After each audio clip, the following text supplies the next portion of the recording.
সকাল সকাল গুনগুনকে নিয়ে চলে গেলাম মর্নিং ওয়ার্কে। আর এই জায়গাটা হচ্ছে এমবিবি স্টেডিয়াম। ভিতরে গিয়ে দেখলাম ঊনকোটি সুন্দর একটা দৃশ্য। আর এই যে একটা গণেশ ঠাকুর আঁকানো আছে এইখানে, এই যে দেখো।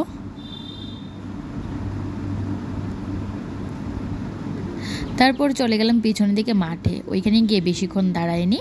ওইখান থেকে আমরা চলে গিয়েছিলাম এখন বাড়িতে এসে গুনগুনকে একটা খিচুড়ি খাওয়ালাম। খিচুড়ি খাইয়ে ওকে রেডি করিয়ে নিয়ে গেলাম বোনের বাড়িতে।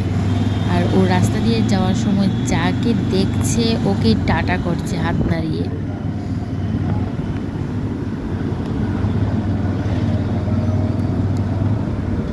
তারপর চলে গেলাম বোনের বাড়িতে গিয়ে পেলো আয়ুষকে। এবার তো ওর খেলা শুরু।